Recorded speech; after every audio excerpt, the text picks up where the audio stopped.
আজি গণশিল্পী ৰাজীৱ শদিয়াৰ আদ্য শ্ৰাদ্ধ আৰু তাৰ বাবে শদিয়াৰ যিটো টুপচিঙা গাঁৱত আহি গুণমুগ্ধ ইতিমধ্যে পুৱাৰ ভাগৰ পৰাই ভিৰ কৰা পৰিলক্ষিত হৈছে আৰু এই মুহূৰ্তত যিহেতু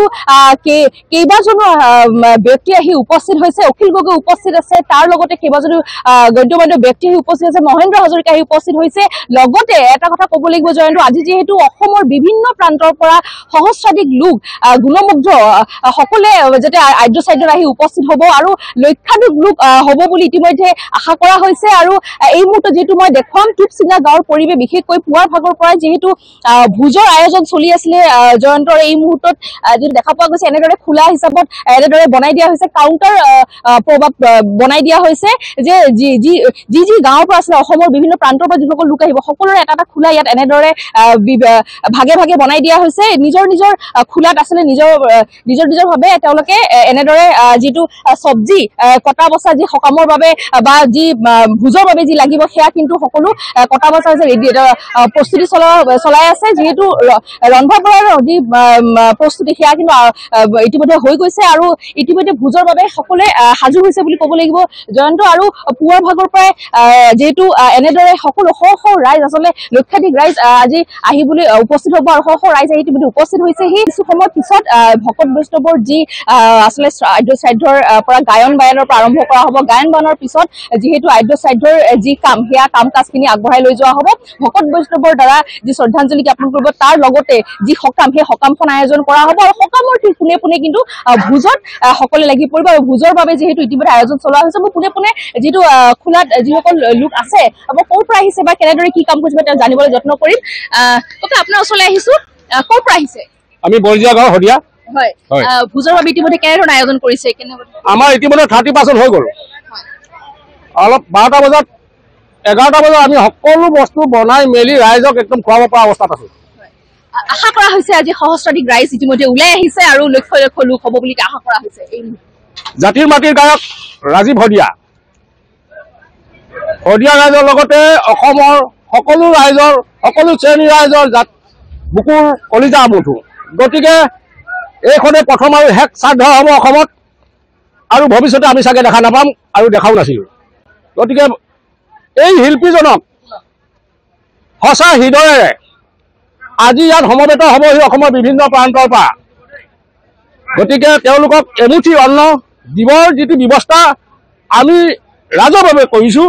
গতিকে আমি আশা কৰিছোঁ সকলোকে প্ৰাৰ্থনা জনাইছোঁ নমস্কাৰ জনাইছোঁ তেওঁলোকে যাতে আহি আমাৰ শ্ৰাদ্ধখনিত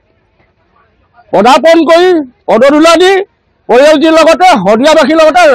অসমবাসীকো যাতে ভৱিষ্যতলৈকে মনত থকাকে এখন মানে উপকৃত হোৱা এখন শ্ৰাদ্ধ যাতে হৈ যায় তাকে কামনা কৰিছোঁ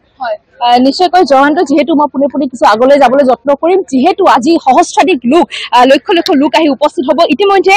বহু অসমৰ প্ৰান্তৰ পৰা হয় জয়ন্ত যিহেতু আমি বৰ্তমান যিহেতু ভোজৰ বাবে যি আয়োজন কৰা হৈছে সেই আয়োজনস্থলীত বৰ্তমান আমি উপস্থিত আছো পৰিয়ালৰ লোক যিহেতু কিছু সময় যিটো পিছতে যি আদ্য শ্ৰাদ্ধ আৰম্ভ হ'ব সেই আদ্য শ্ৰাদ্ধৰ যিখিনি কাম কাজ সেই কাম কাজ তেওঁলোকে আগুৱাবলৈ যত্ন কৰিছে আৰু এই মুহূৰ্তত যিহেতু অখিল গগৈ ডাঙৰীয়া আমি ওচৰলৈ যাবলৈ যত্ন কৰিম যিহেতু অখিল গগৈ ডাঙৰীয়া আছে আমি তেওঁৰ পৰা কিছু মন্তব্য ল'বলৈ যত্ন কৰিম এই মুহূৰ্তত নিউজ 18 দেখাবলৈ যত্ন কৰিম দাদা আজিৰ দিনটোত সকলোৱে আহি উপস্থিত হৈছে শিল্পীগৰাকীক সন্মান দিবলৈ ভূপেন হাজৰিকাৰ পাছত ভূপেন হাজৰিকাৰ মৃত্যুত মানুহ সমগ্ৰ অসমৰ মানুহ গোট খাইছিলে ভূপেন হাজৰিকাৰ পাছত অসমীয়া মানুহে যিজন মানুহক আটাইতকৈ বেছি মৰম কৰিছে তেওঁৰ নাম হ'ল ৰাজীৱ শদিয়া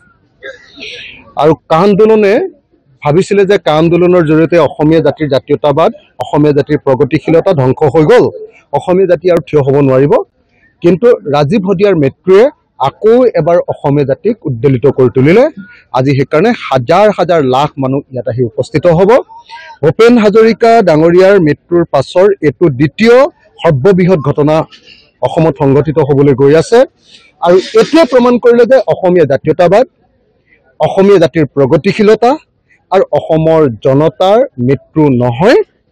ই অবিৰতভাৱে আগবাঢ়ি যাব সেইকাৰণে আপুনি চাওক আজি কোনো ৰজাঘৰৰ মানুহ ইয়ালৈ নাহে এনে য'তে ত'তে জপিয়াই ফুৰা মুখ্যমন্ত্ৰী হিমন্ত বিশ্ব শৰ্মাক ইয়াত দেখিবলৈ নাপায় আপুনি আজি যিবিলাক জনতাৰ পক্ষত প্ৰজাৰ পক্ষত থকা মানুহ তেওঁলোকে ইয়াত আজি থাকে আৰু আপোনালোকে চাওক নিজে ইয়াতে চাওক 30টা এনেকুৱা 33টা ন 33টা লংগৰ পাকঘৰ বনাইছে মানুহে নিজে নিজে 33টা পাকঘৰ আপুনি চাওক 26 জোৰা গায়ন বায়ন নিজে নিজে মানুহ আহিছে গতিকে ই এক বিশাল আয়োজন অসমীয়া জাতিৰ স্বতঃস্ফূৰ্ত এটা আয়োজন এই আয়োজন হল অসমীয়া জাতীয়তাবাদ অসমৰ প্ৰগতিশীলতা আৰু অসমীয়া জাতিৰ জীয়াই থকাৰ কাৰণে যি সংগ্ৰাম সেই সংগ্ৰামক জীৱিত অৱস্থাত ৰখাৰ পণ গতিকে আজি আমি কোনেও ইয়াত আজি আমি নাকান্দো কোনো মানুহে ইয়াত আমি দুখ নকৰো আজি ইয়াত আমি আজি কেৱল সংকল্প লম যে অসমীয়া জাতি জীয়াই ৰাখিম জয় অসম এই ধ্বনিৰ আমি আজি কেৱল মানে সংকল্প লম মই সকলোকে এবাৰ ৰাজীৱ হদিয়াক স্মৰণ কৰিবৰ কাৰণে আহ্বান জনাইছো ৰাজীৱ হদিয়া অমৰ হওক ৰাজীৱ হদিয়া অমৰ হওক ৰাজীৱ হদিয়া অমৰ হওক ৰাজীৱ হদিয়া অমৰ হওক